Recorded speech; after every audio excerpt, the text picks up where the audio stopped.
Hello. A blessed morning to each and everyone. I would like to ask our pastors to continue pray for me. How are you, my dear brothers and sisters? Are you blessed in praising and worshiping the Lord this morning? Truly, our Lord speak in our hearts, di ba? Napakasarap pong magpuri sa Panginoon. Tunay nga po, di ba po? At tunay na napakasarap na tayo naririto sa tahanan ng Diyos. There's no other place better than in the house of the Lord. Amen? Amen. For this morning po, God has prepared a message for each and every one of us. Alam ko po na ang lahat po ay dumaranas sa iba't ibang pagsubok sa buhay. Tama po? May kanya-kanya po tayong dalahin. May kanya-kanya po tayong stress in life. Sino po sa atin ang stress today? Wala po akong nakikita. Sino po sa inyong stress ngayong umaga? Umamin. Salamat sa Panginoon. Sabi ni Ate Jake, itinaas niya na sa Panginoon. Amen? Ano nga po ba yung stress?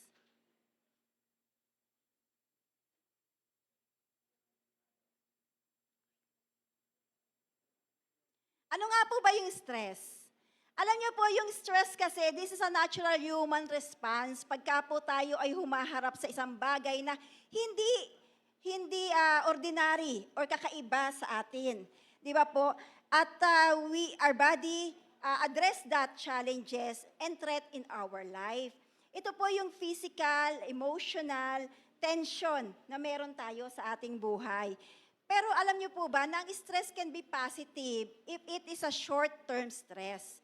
Kasi po, example, you are driving a car and then suddenly merong isang stressor na car na mabilis and you hit the brake, it's a good effect, di ba? Kasi you become, parang you reacted immediately, so you avoid the accident. That is a good stress, a short-term stress. But stress that is prolonged, yun na po yung hindi tama. Hindi na rin po maganda because this stress become chronic and it become an illness. Di ba po? So we, as Christian, hindi po tayo excuse sa stress. Every one of us experience this stress. But God is reminding us not to prolong that stress. Sabi nga ni Ate Jake kanina, itaas natin sa Panginoon. Amen po? And stress have so many factors. Bakit nga ba tayo nai-stress sa ating buhay? We have common sources. Meron po tayo yung worry.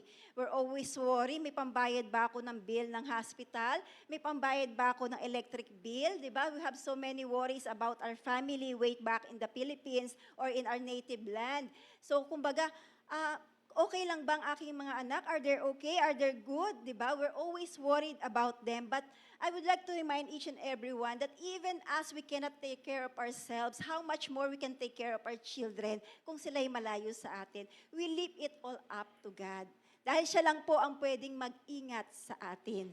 And then another reason, pwede pong because we are in pressure. Di ba yung mga work pressure, we're always in a hurry. I have to meet a deadline. That's why I'm so stressed for the whole week. Sabi ng boss, kailangan ko magpasa ng report. And because of this, yan, deadline mo, nagmamadali ka, na-stress ka na. And you know what? Nowadays kasi, everyone wants everything immediate. Di ba? May question ka, Google it, andyan ang sagot. Diba? Nagugutom ka, microwave, mainit agad. Everything is immediate. So, pagka medyo na-delay, na-stress ka na. Bakit hindi pa nangyayari? Dapat immediate na nga yung time ngayon dahil sa technology, di ba? So, it gives us a lot of stress. Also, crowd. Have you tried driving in the Philippines? Diba, no? Sobrang traffic. Sobrang stressful ang crowd because of so many people nowadays. I remember when I was in high school at age 17, I was driving a jeepney, yung aming honor type jeep. At bata pa lang po ako, medyo kaskasera na. Kasi during that time, the road is so wide. Kakaunti pa po ang sasakyan.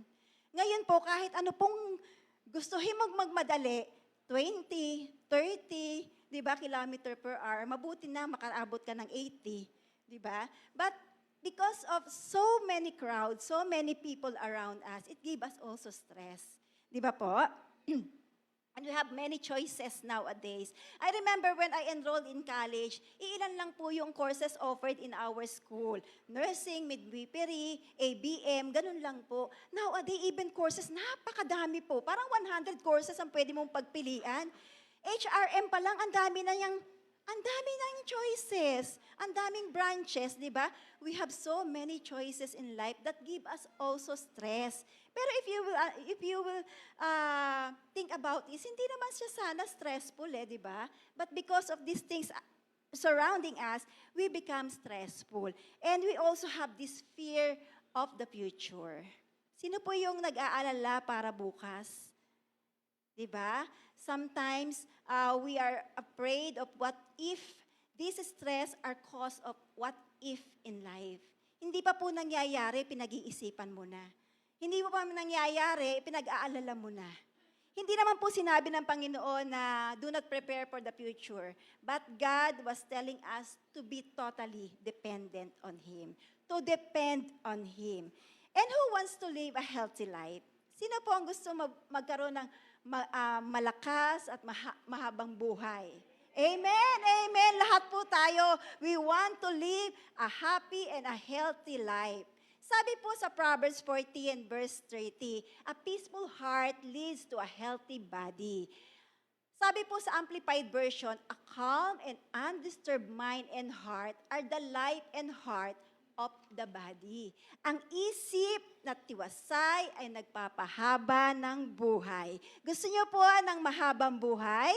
Amen. So therefore, kailangan ng ating isip ay tiwasay. As a message that was brought to us last 3 weeks ago, di ba? The magnificent effect of the Word of God. Isa po doon is peace.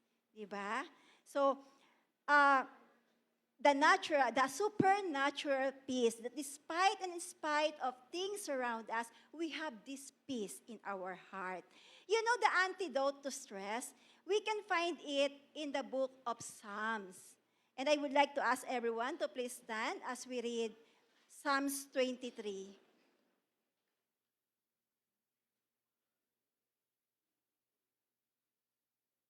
Ayaw po. Psalms 23, verse 1. The Lord is my shepherd, I shall not want. He makes me lie down in green pastures. He leads me beside still waters. He restores my soul. He leads me in the path of righteousness for His name's sake. Even though I walk through the valley of the shadow of death, I will fear no evil, for You are with me. Your rod and Your staff, they comfort me. You prepare a table before me in the presence of my enemies. You anoint my head with oil. My cup overflows. Surely goodness and mercy shall follow me all the days of my life, and I shall dwell in the house of the Lord forever. Alleluia. Purihin ka, aming Diyos, Ama't banal at dakila. Ava, Ava, Ava, Father, You are holy, holy, holy You are, Lord God. Thank You, Lord God, for this word. And allow this word, Lord, to be understood by each and everyone, O Lord God. Lord, once again, I am here standing in front of You, O Lord God. I humble myself to You, O Lord God. Empty me, O Lord God. Empty me, O Lord God. Allow only Your word flow in my mouth, O Lord God. I can't stand by myself, O Lord God. Truly, Lord, You alone is my strength, O Lord God. Sustain me, O Lord God, and I rebuke any work of evil. Ano man pong gawa ng kaaway, ay walang karapatang manggulo sa aming kalagitnaan. Only You, O Lord God, we will hear only Your voice. only your message, O Lord. This is only for your glory alone, O Lord God. All this we pray in the mighty name of our Lord Jesus Christ. Amen. Amen. Salamat po sa Panginoon sa kanyang salita. Tunay nga that Psalms 23 is the antidote for stress. Amen? Napansin niyo po ba? Napakaganda po ng Psalms 23. This is the most beloved song in the Bible. This is the model of stress management. Bakit po kaya? Because out of Psalms 23, we can find 6 spiritual habits to overcome stress. Let's start with, we have to focus on God. Sabi po sa verse 1, the Lord is my shepherd. I shall not want. My shepherd, I shall not want. Have you noticed the word my and I? This is a personal pronoun. Ibig sabihin, sa iyo. Sa iyo ito. This is my tissue paper. It belongs to me. Hindi yan sa inyo, sa akin ito. Diba? The Lord is my shepherd. Therefore, if God, the Lord is your shepherd, therefore, you are His sheep. Tama po? So you have a personal, intimate relationship with the shepherd. This is a personal thing. Own it that the Lord is your shepherd and you are His sheep. So we have to focus on the Lord that provides for our needs. Amen? So we have to stop looking at people. We have to stop depending on them. Stop putting our trust or putting our security on something that can be taken away from us. Stop putting your security on your wealth. Alam niyo po, yung pera, ang bilis maubos. You have 2 million in your account now, bukas makalawa, ubos na. Or do not put your security on your job. Diba? We are all here as an OFW. Baka po nalilimutan natin that Saudi Arabia has a Vision 2030. Today is 2024. How many years before 2030? We only have 6 months. 6 years. 6 years? Huwag naman. 6 years. Diba? We only have 6 years to go. And this is, the job that we have is temporary. So we should not put our security on the job that we have. And we should not also put our security in our property. Marami na ako investment. Malaki ang aking pera sa stock market. It's fluctuating. Diba? And do not put also in your property sa Pilipinas. Have you noticed beautiful houses just simply plowed away? Nakita nyo yun? Nakakalugmo, diba? Ang gaganda ng bahay and then because of the typhoon, it was simply flushed away. Diba? So, security should not be placed in something that can be taken away from us. We should put our security in something that can never be taken away from us. And that is no other than our relationship with our shepherd, the Lord Jesus Christ. Amen? Amen. Our relationship with the Lord Jesus Christ, this is the solid rock. This is the foundation. And we should know who is our Lord. Sino nga ba ang Panginoong Jesus sa inyong buhay? Amen? Sabi dito sa verse 1, the Lord is my shepherd. In John 10:11, I am the good shepherd. The good shepherd sacrificed his life for the sheep. This is Jesus speaking to us. Amen? Ako ang mabuting pastol, inaalay mabuting pastol ang kanyang buhay para sa mga tupa. We are His sheep and He sacrificed His life for you and for me. Amen? Amen. Next verse.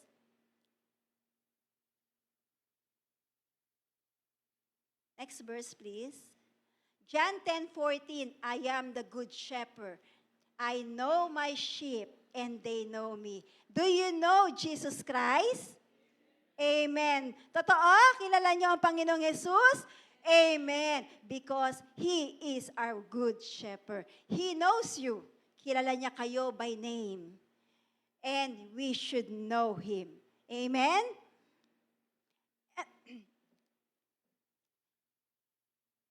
And who are the sheep? Why are we Christians are compared to the sheep? We Christians are the sheep of the good shepherd. Amen? So why do you think we are compared to the sheep? Is it because the sheep is a weak or helpless animal? Hindi siguro, but despite of the weakness and the helplessness of the sheep, sheep is an obedient animal.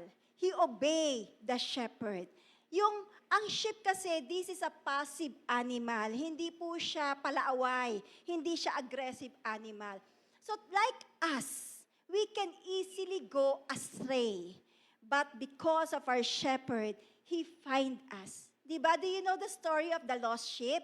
One lost sheep, the shepherd find the lost sheep and leave the 99 just to find the lost one. Isaiah 53:6 said, all of us like sheep have strayed away. We have left God's path to follow our own. Yet the Lord laid on Him the sin for us all. So, we should be totally dependent on the shepherd for the provision, for the guidance, and for the protection. Do you know sheep are wise enough to follow the shepherd? Kasi sabi nga, the sheep listen to my voice. Amen? So do you listen to the voice of the Lord? Amen. We should listen to the voice of the Lord. Next verse. Psalms 34, verse 10, even the strong lions sometimes go hungry, but those who trust in the Lord lack no good thing. Why? Because it is the Lord who provides. I shall not want. The Lord, our shepherd, is the one who provides us everything that is best for us. Amen? Next verse po. Romans 8, verse 32, since He did not spare even His own Son, but gave Him up for us, won't He also give us everything? Ano pang hindi kayang ibigay ng Diyos? Kung ang pinakamahalaga, the most precious Son He has given to us. Ano pang hindi niya pwedeng ibigay sa atin? Amen? Amen. So the first spiritual habits that we should do to overcome stress is to focus on God, to focus on our shepherd.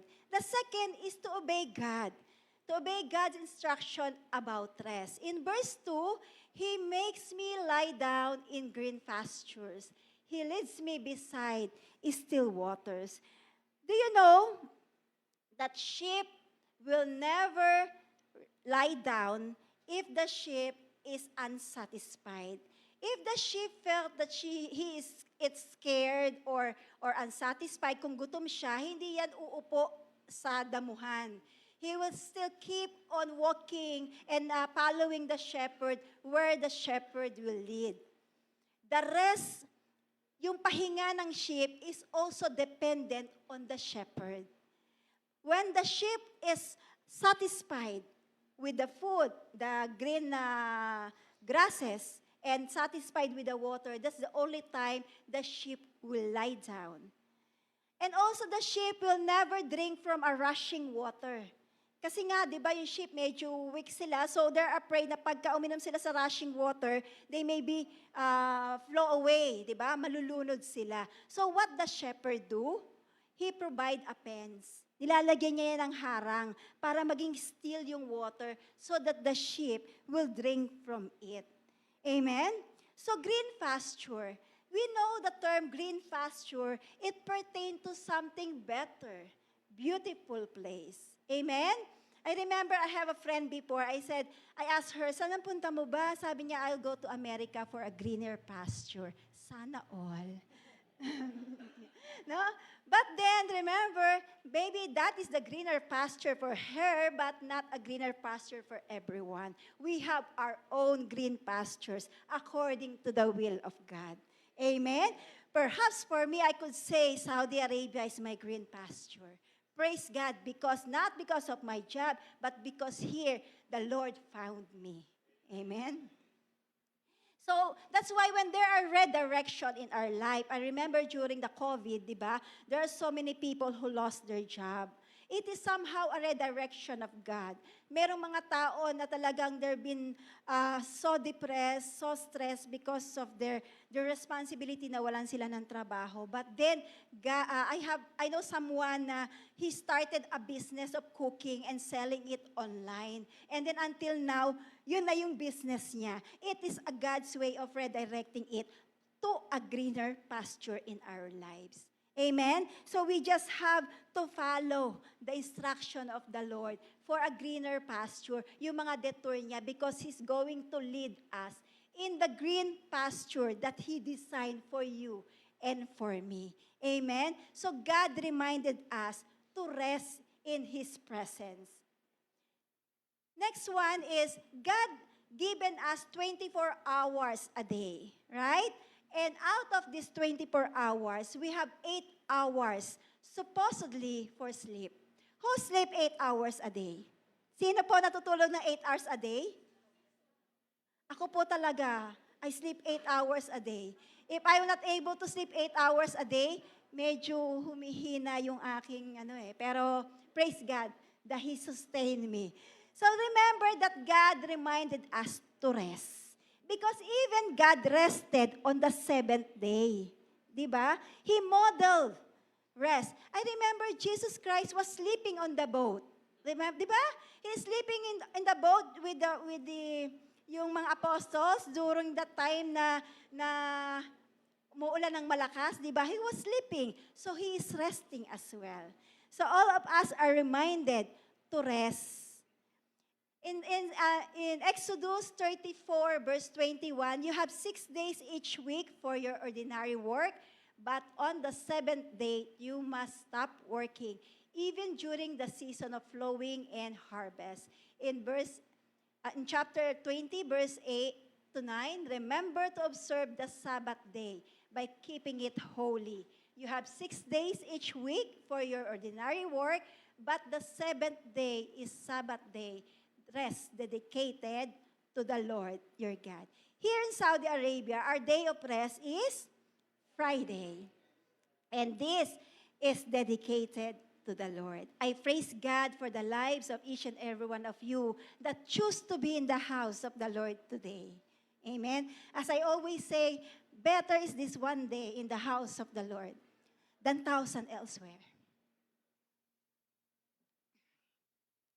So we have to recharge our soul and be connected to God on this Sabbath day that is dedicated to God. We have to rest in His presence. Amen?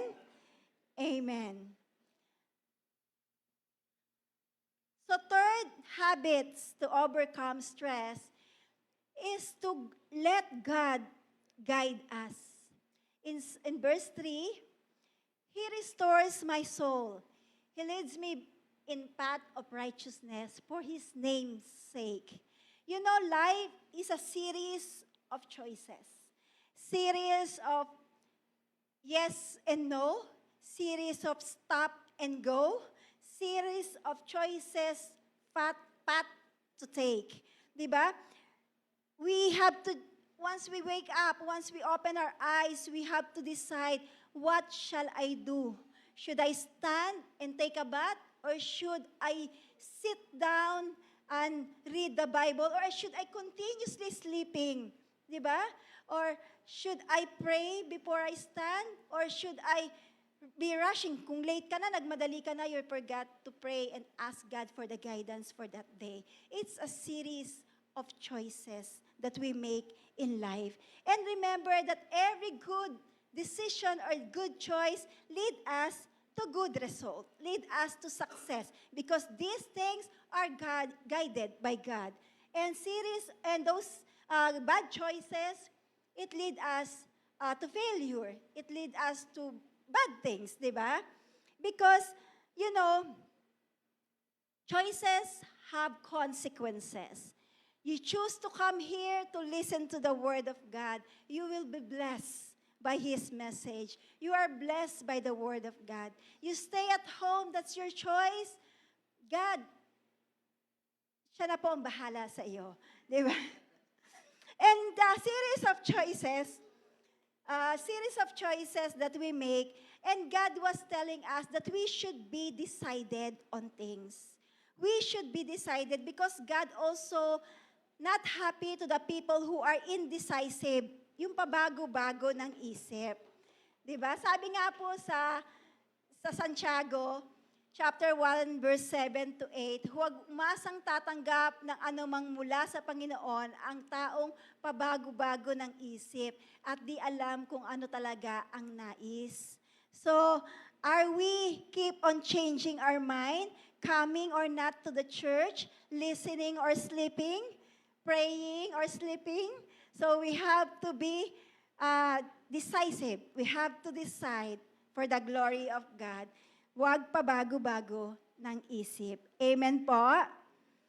And, you know, the antidote for this, changing choices, ito po kasi nagbibigay sa atin ng stress, di ba? Sa dami ng choices natin sa buhay, nai-stress talaga tayo minsan. Ano ba? When God had blessed me with this amount of money, where should I put it? Ilalagay ko ba sa bangko, patutulugin ko? Or should I invest it in the stock market, or should I invest it in the property, or do it like that? So, ang dami nating choices and it give us stress. Diba? But God is reminding us that the antidote to this stress is to let God guides you. You know, God is so good that He gave us a manual of life. Amen? So what is this manual of life? The Bible is the manual of life. Nandyan po lahat ang kanyang mga aral, ang kanyang mga turo, kung ano man ang ating pinagdaraanan, open the Bible and He will lead you. You know, when I was meditating I was asking God to lead me to His Word. One day, sabi ko, Lord, hindi ko alam kung ano yung gusto mong ibahagi sa iyong kalagitnaan. And then I just simply opened the Bible. Parang gitna lang siya. Surprisingly, I was so in awe with God. I opened the Bible exactly in Psalms 23. So I said, yes, Lord, this is the message you want to be delivered. So from there on, doon na po ako nagbulay-bulay. Tunay na ang Diyos ay sumasagot sa ating mga katanungan through His own word, through the Bible. Amen po? And prayer, we ask God. You should be intentional asking God, Lord, guide me, lead me, guide me in my life. And also remember that we have the Holy Spirit who dwells in us. The Holy Spirit is our personal guidance counselor. Diba? When you are in school, napunta ka pa sa guidance counselor kung may isusumbong ka, diba? But now we have the Holy Spirit in us. Meron tayong personal guidance counselor. He is the one who will lead us. Amen? Sabi po sa John 14:25 to 26, I am telling you these things now while I'm still with you, but when the Father sends the advocate as my representative, that is the Holy Spirit, He will teach you everything and will remind you of everything I have told you. Amen? The Holy Spirit is our guidance counselor. The Holy Spirit is our guide. Amen? Because of God is so good, He promised us that He will lead us. In Romans 8, verse 14 said, for all who are led by the Spirit of God are children of God. Do you feel that God is leading you? Amen. Nararamdaman niyo ba na ang Panginoong Jesus ay nagli-lead sa inyo, ginaguide niya kayo in every step of the way? Amen. We should feel His presence. Kasi sabi niya, malinaw po ang sabi, ang lahat ng pinapatnubayan ng Espiritu ng Diyos ay mga anak ng Diyos. Amen? So we as children of God, we are guided by God. Amen? Amen. So how can we be guided by God? So, paano natin hahayaang tayo ay pangunahan o igabayan ng Diyos sa ating buhay? Alam niyo po, as I mentioned, that life is a series of choices. There are people around us na minsan ay nag-i-invite sa atin to attend something when you know that this is not in accordance to God. I mean, if you're been invited to a party at alam mo dun sa parting yon, there is vices, may alak, may yosi, may babae, huwag ka na pong pumunta doon. Diba? You should be intentional not to go that path. Diba? Because God has reminded us that you must not follow the crowd in wrongdoing. You as children of God, we are set apart from them. Amen? Hindi na po tayo tulad noon na pagka nasa ng barkada, naroon din tayo. Kung nasa ng alak, masarap uminom. Ngayon po, hindi na masarap yung alak. Kahit naman noon, hindi masarap eh. Di ba? Bakit nga ba ginusto natin yun noon? No? Because of the crowd. Because of friendship. Di ba? Pakikisama. But the truth, hindi talaga siya masarap. Diba? So we have to be intentional to be guided by God. Amen? Amen po. Also in Proverbs 13:20 said, walk with the wise and become wise, associate with the fool and get into trouble. Baka nga sa invitation na yun umaten ka kasi sabi mo, sige lang, makikisama lang naman ako. And then biglang hulihan ng pulis. Nadamay ka patuloy. Ikaw pa nahuli, yun ang masakit. Kasi pag ikot ng bote, sa'yo natapat. Di ba? Tapos dumating ang polis. Ikaw pa ang nahuli. Sabi mo, ngayon lang ako ulit titikim Di ba? So, God is reminding us to not to follow the crowd for wrongdoing and to walk with the wise. Amen po? In Romans 12, verse 2, don't copy the behavior and custom of this world, but let God transform you into a new person by changing the way you think. Then you will learn to know God's will for you, which is good and pleasing and perfect. Amen?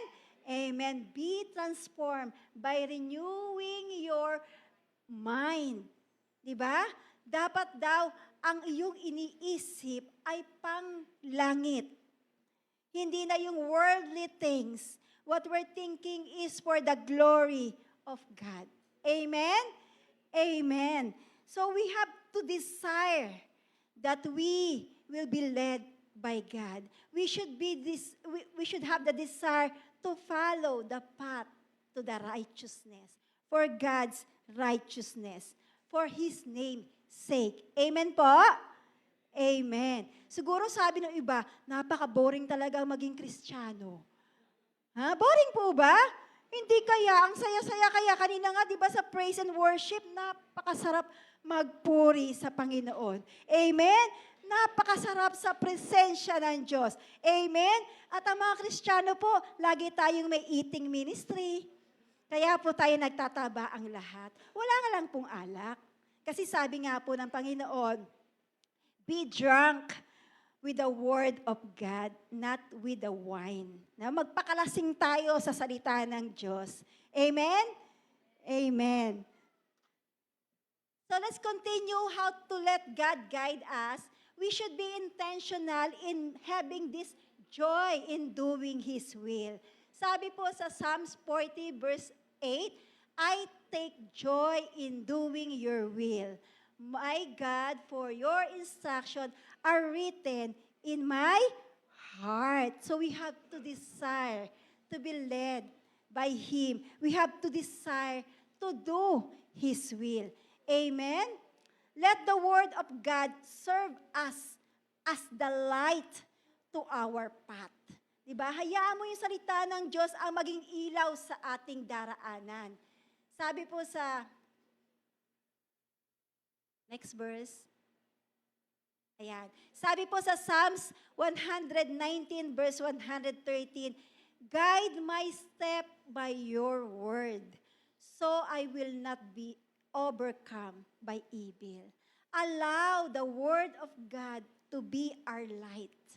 Kung meron tayong pinagdaraan ng stress na parang gusto mo nang sumuko, read the word of God and allow it to serve as the light to your path. Amen? Amen. Psalms 119 verse 105 said, your word is a lamp to guide my feet and a light for my path. Salita mo'y isang tanglaw na sa akin ay patnubay. Sa landas kong daraanan, liwanag na tumatanglaw. Amen po? Amen. Praise God.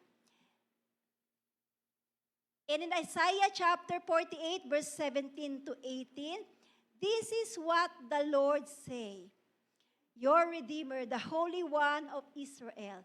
I am the Lord your God, who teaches you what is good for you, and leads you along the path you should follow.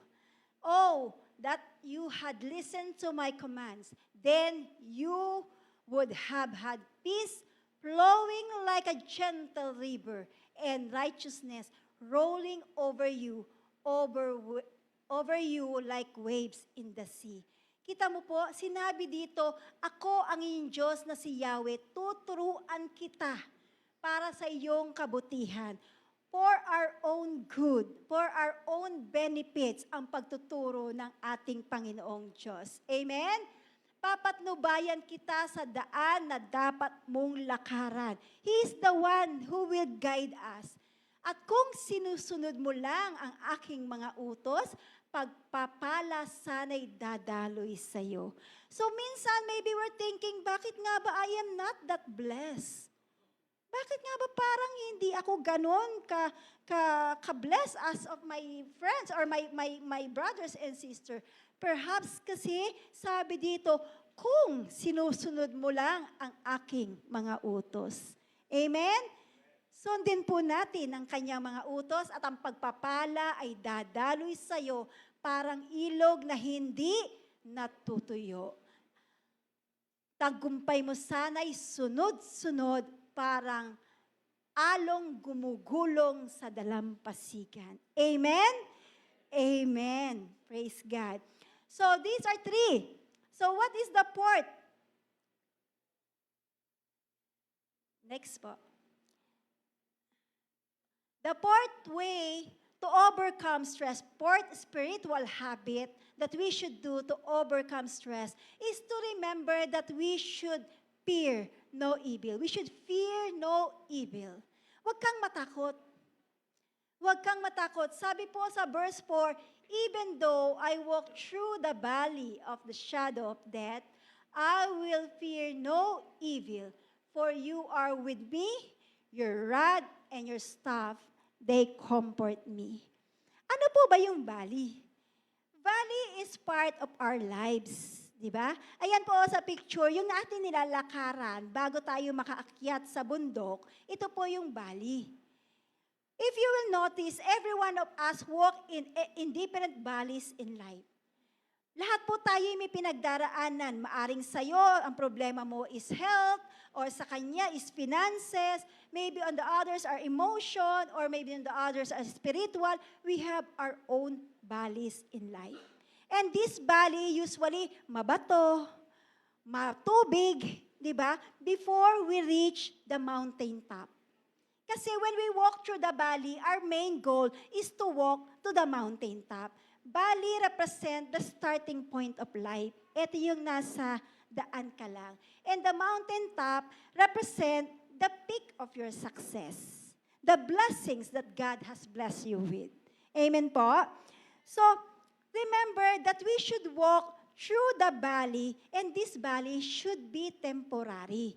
Wag, sabi nga po dyan sa verse na yan, even though I walk through the valley. Hindi po niya sinabing, stay in the valley. Di ba? Ang hirap kasi minsan sa atin, instead na walk through, daanan lang, tinatambayan natin eh. We're digging on that. We're dealing on it. Yung stress talagang parang ini-internalize mo masyado eh. Di ba? Walk through it. Amen? Walk through it because you are not alone walking through the valley. The Lord is with you. Amen?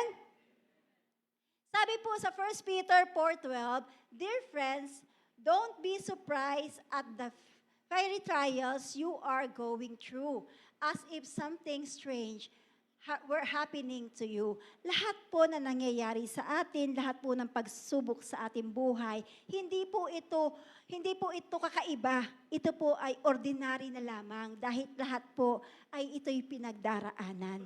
Kung nalagpasan niya, malalagpasan mo din kasama ang ating Panginoong Jesus. Amen? Amen. Sabi po sa Psalms 34 verse 19, the righteous person faces many troubles, but the Lord comes to rescue each time. Amen? Sa Tagalog, ang taong matuwid. Sino po ba ang mga taong matuwid? Ang anak ng Diyos. Ang mga anak ng Diyos. Ang taong matuwid, may suliranin man, sa tulong ni Yahweh, agad naiibsan. Amen? Amen. And remember that God has reason for every valleys in life. Next, meron pong kadahilanan ng Diyos kung bakit tayo ay dumaraan sa iba't ibang pagsubok sa buhay. Amen po? Sabi po sa Romans 5 verse 3 to 5, we can rejoice too when we run into problems and trials, for we know that they help us develop endurance. And endurance develops strength of character. And character strengthen our confident hope of salvation. Ito pala ang kadahilanan ng Diyos. Diba? Pinatitibay niya ang ating pananampalataya sa Kanya. Amen? And this hope will not lead to disappointment, for we know how dearly God loves you and me. How dearly God loves us, because He has given us the Holy Spirit to fill our heart with His love. Amen? Sa Tagalog po, napakasarap pagbulay-bulayan, di ba? Sabi dito, hindi lamang iyan, ikinagagalak din natin ang mga kahirapang ating tinitiis dahil alam nating ito'y magbubunga ng pagtsatsaga. Ang pagtsatsaga ay nagbubunga ng katatagan. At ang katatagan naman ay nagbubunga ng pag-asa. Amen? Amen po. Napakabuti po ng Diyos, di ba? Even in the trials in life, He has the good purpose for that. And that's still for our own good. Ganon niya tayo kamahal. Laging para sa ating ikabubuti. Amen? Amen. Next is the shadow of death. Why are we afraid of the shadow? What is shadow? Sa Tagalog, anino? Shadow is an image without substance. Wala yan eh, di ba? Wala. Image lang siya. Have you ever experienced na nasagasaan ka ng shadow ng truck? Ha? Oo, ako madalas. Kasi minsan pag ako nagda-drive, di ba yung truck biglang gagaganyan? So yung shadow ng truck, nasasagasaan yung sasakyan ko. Di ba? But it doesn't hurt me. Because it's just a shadow. Di ba? It has no substance. And sometimes, shadow is just a reflection of small things. Pinalalaki mo lang. Diba? So, remember that shadow will not hurt us. So, don't be afraid of the shadow of death. Amen. Amen. So why are we afraid of the shadow of death? Perhaps because we're not ready to meet our Father? Handa na ba kayo? Handa na ba kayo humarap sa ating Panginoon? Bakit walang umaamin? Excuse me lang po.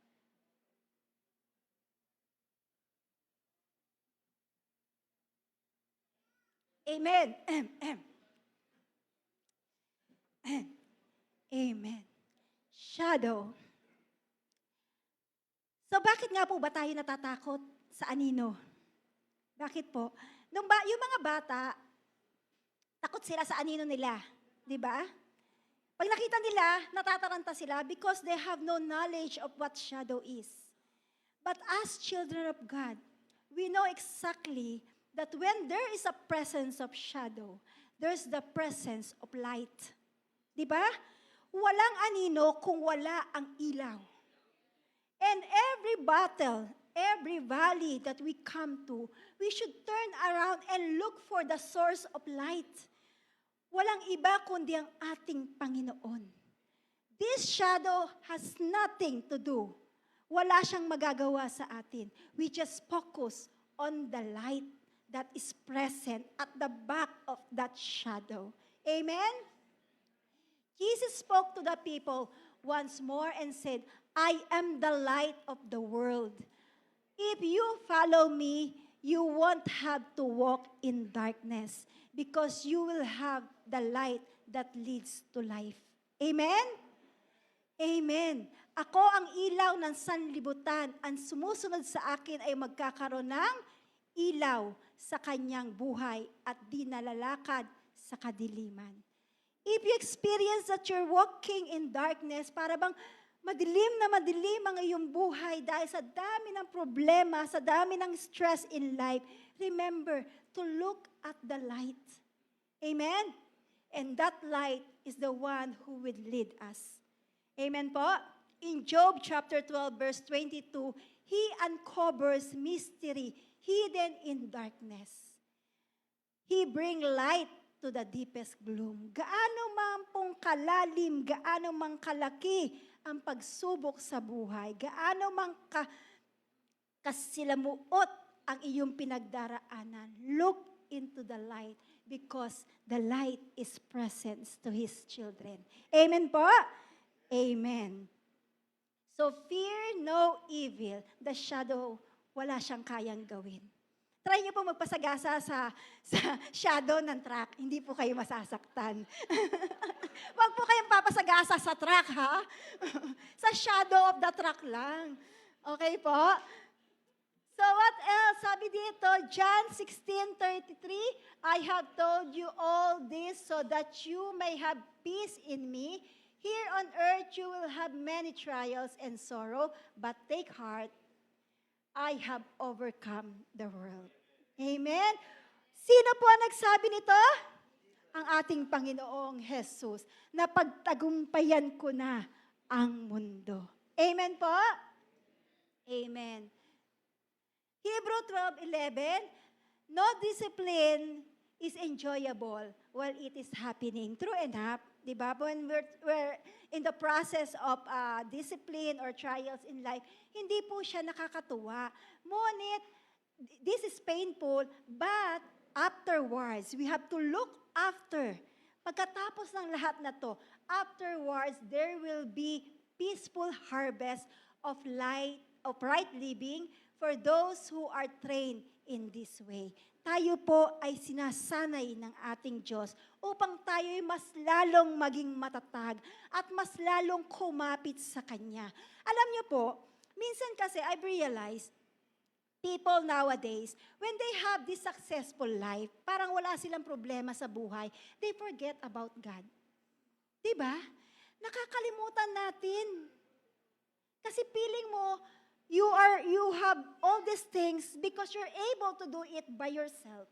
Na meron ako nito kasi kaya ko, kasi matalino ko. Kaya ako nagkaroon to kasi matalino ako, mahusay ako. Puro ako. And you don't need God sa tingin mo. So sometimes God uses these trials Tulad ng pandemic, yung mga mayayaman, di ba, biglang nawalan ng trabaho, biglang nag-stop ang business.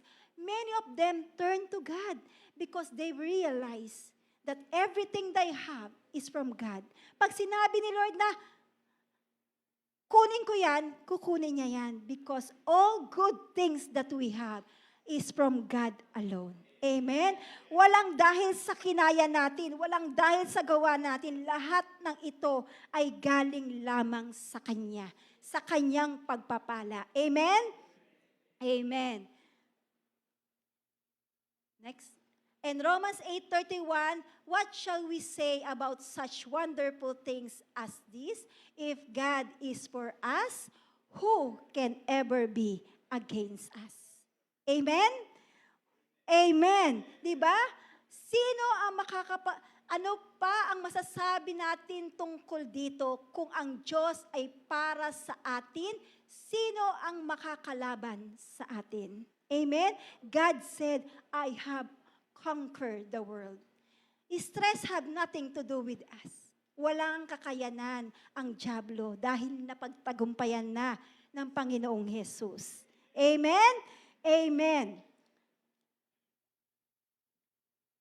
The rod and the staff. Sabi dito, your rod and your staff, they comfort me.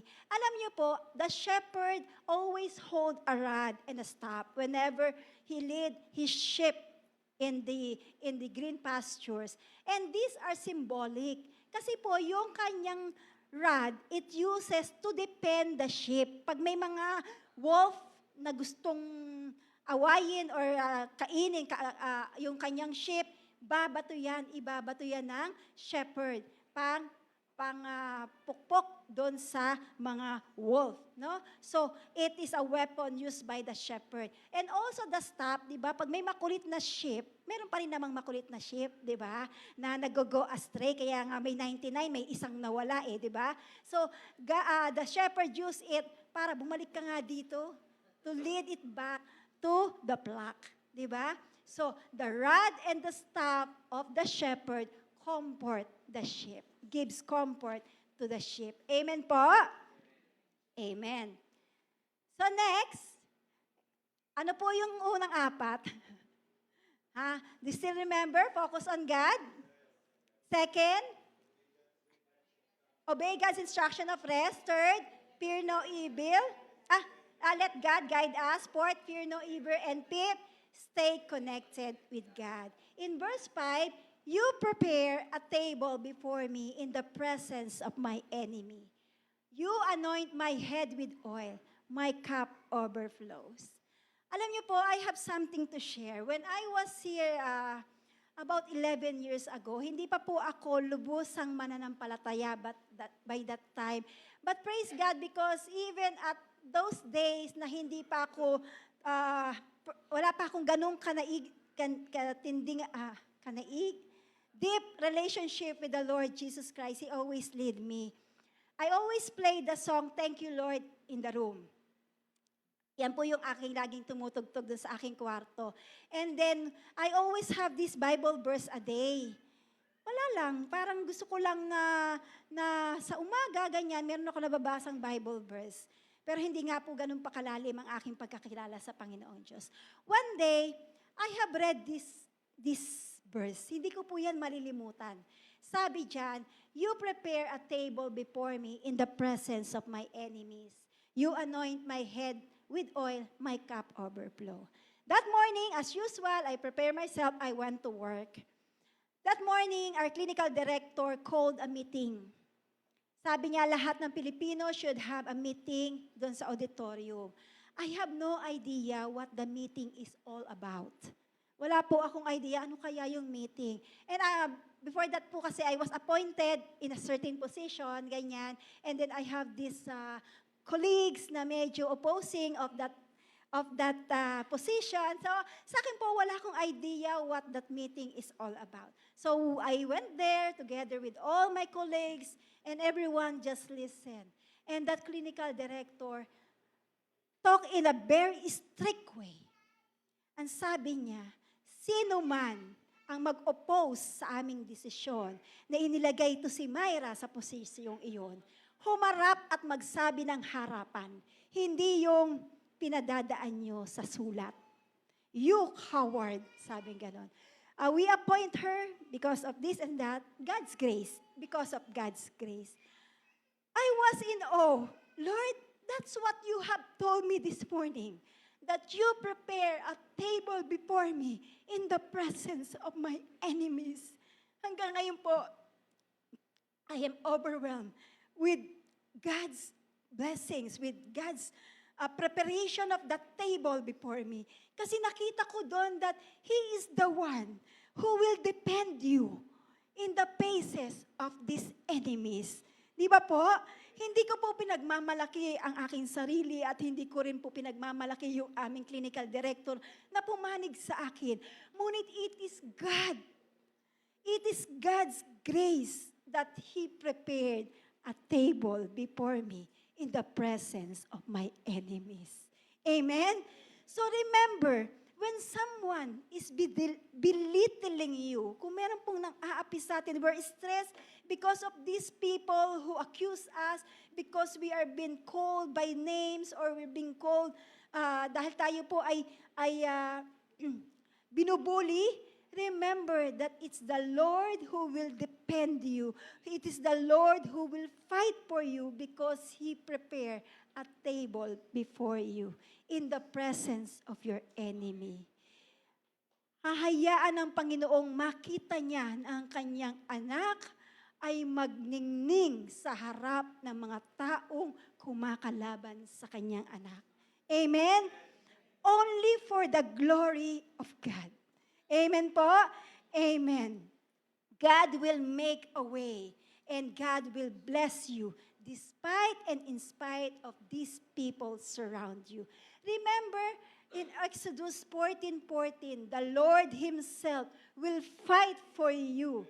Just stay calm. Amen? Amen.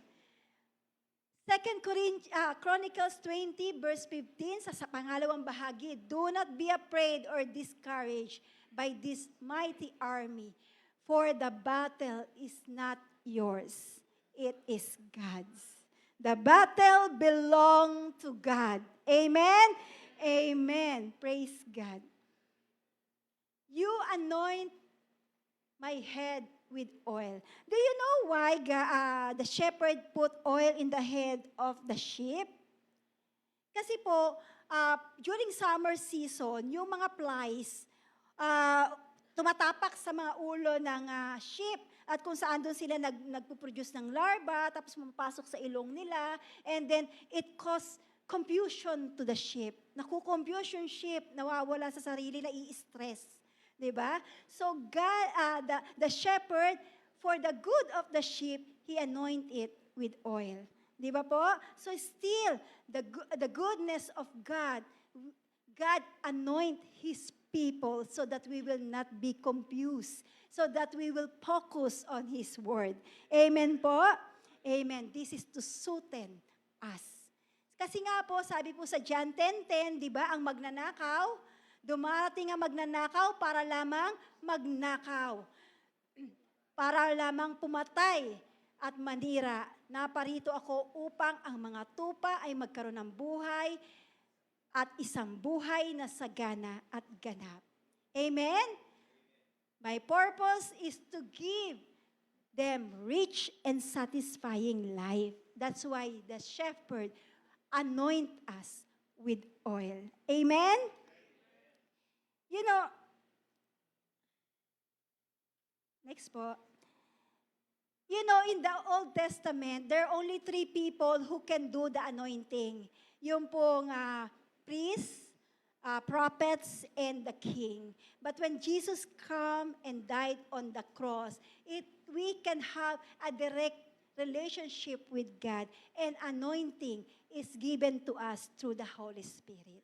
Amen po? So allow the Holy Spirit to anoint us. If God has chosen you to do something, meditate and allow the Holy Spirit to anoint you to what He wants you to do. Remember that you cannot do it by yourself. Without the guidelines of the Holy Spirit, wala po, hindi po natin kaya.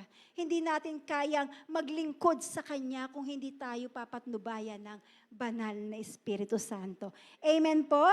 Because Jesus Christ is our Lord. Jesus the Christ. Jesus the Christ. Christ in a Greek word means anointed. Jesus, the anointed one. In Hebrew, the Messiah. Iba po?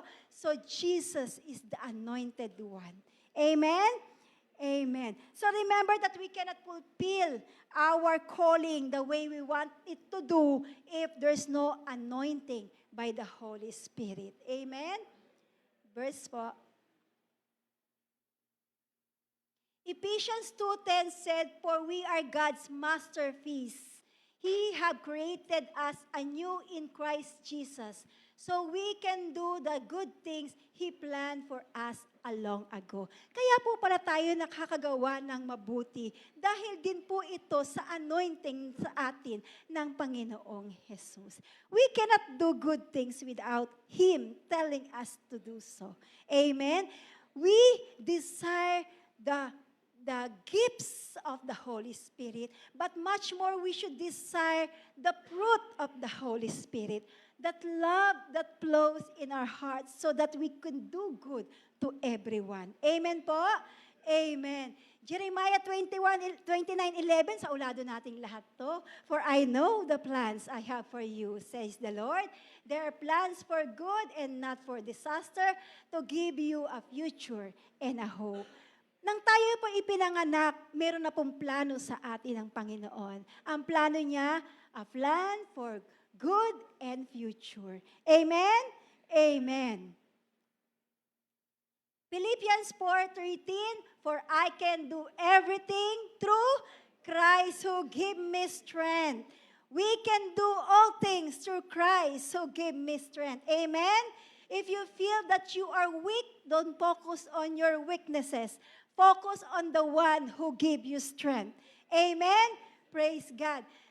Luke 18:27 said, "For He said, what is impossible for people is possible with God." Amen? Kung kayo po ay naatasang tumayo sa pulpito, sabi nyo, hindi ko kaya kasi mahiyain ako. Parang si Moises lang. Di ba? God will equip you to stand and share the word that He wants you to say in the midst of us. Amen? Amen. Next po. And last, another one, sabi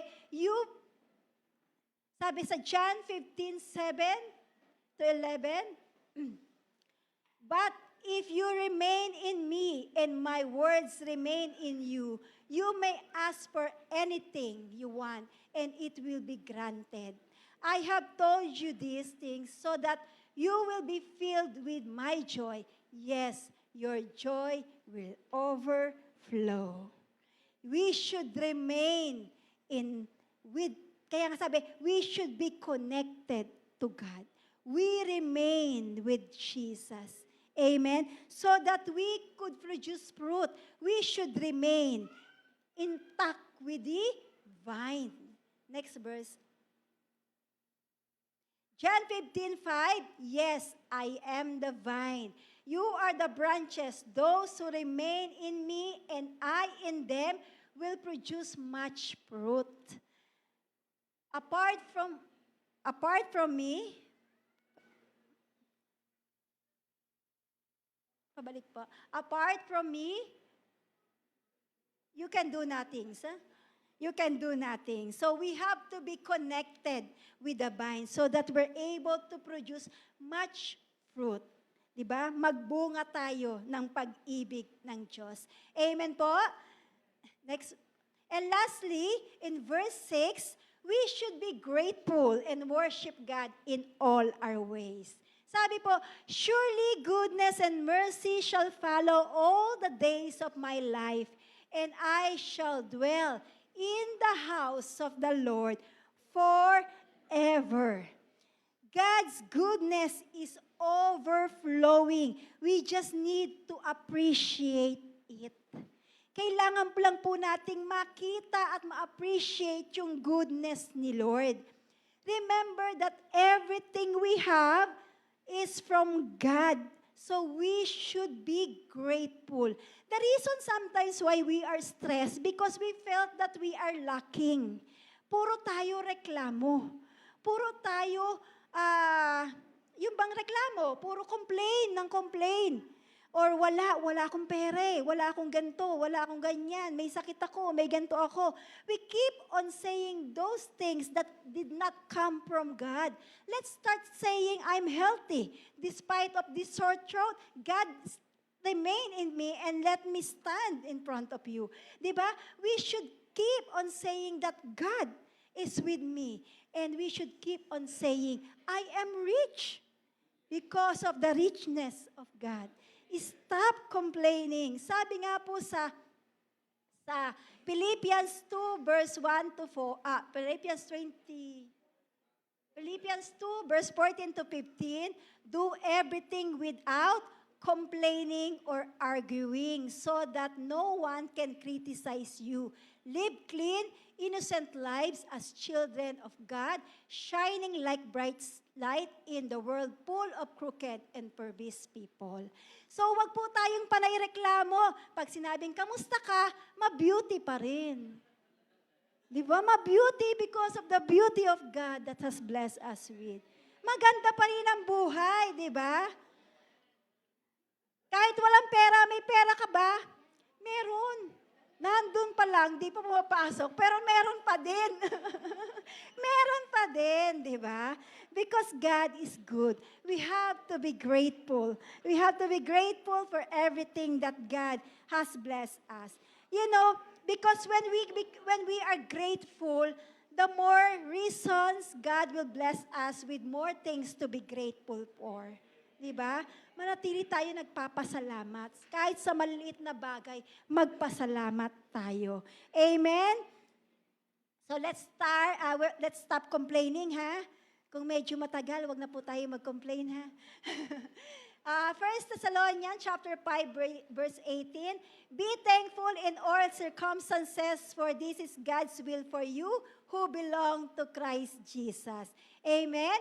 Be thankful for all circumstances. Not only through the mountain peak, we will thank God. We should thank God during the valleys in life. Amen? Amen. What else po? Sabi sa Colossians 2 verse 7, let your root grow down into Him. Him who's Him? The Lord Jesus. And let your lives be built in Him. Then your faith will grow strong in the truth you were taught, and you will overflow with thanksgiving. Amen? Thanks God, di ba? Praise His holy name. Next verse. Ephesians 3:20, now all glory to God who is able through His mighty power at work within us to accomplish infinite more than we might ask or think. Ang plano ng Diyos sa atin ay higit pa sa plano natin sa ating mga buhay. Amen? Psalms 84 verse 11, for the Lord God is our sun and shield. He gave us grace and glory. The Lord will withhold no good things from those who do what is right. Amen? Amen. The Lord will not withhold any good things for those who do what is right. Amen po? And in Isaiah 25 verse 1, O Lord, I will honor and praise your name, for you are my God. You do such wonderful things. You planned them long ago, and now you have accomplished them. Amen? And lastly, sabi po sa verse, next verse, Psalms 100 verse 1 to 3, shout with joy to the Lord, all the earth. Worship the Lord with gladness. Come before Him, singing with joy, acknowledge that the Lord is God. He made us. He and we are His. We are His people, the sheep of His pastures. Amen. Hallelujah. Purihin po ang Diyos sa kanyang mga salita. Amen. Let's summarize. Ay, balik po. Sabi po sa summary. Sis, pakibalik sa summary. Ayun. Ulit. Sa summary po, forward. Isang forward po. Yan. Sabi, stress is a natural human response that prompts us to address challenges and threats in life. But remember that stress should be temporary and will not prolong. God has blessed us 6 habits through Psalms 23 to overcome stress. We have to focus on God, obey God's instruction about rest, let God guide us, and fear no evil, stay connected to God, and be grateful and worship God in all our ways. May isa pa po akong pahabol na verse. Sabi po sa Luke chapter 12, verse 25 to 26 at 29 to 31, who of you, by worrying, can add single hour to your life? Since you cannot do this very little thing, why do you worry about the rest? Totoo nga naman, di ba? And do not set your heart on what you will eat or drink. Do not worry about it, for the pagans would run after all such things. And your Father knows that you need them. Seek His kingdom, and these things will be given to you as well. Amen po? Amen. For the conclusion, Matthew chapter 6, verse 33 to 34. Seek the kingdom of God above all else, and live righteously, and He will give you everything you need. So don't worry about tomorrow, for tomorrow will bring its own worries. Today's trouble is enough for today. Amen. Remember that we are too blessed to be stressed. Amen po? All glory and honor to our living God alone, Jesus Christ. And I would like to call Sis Jen.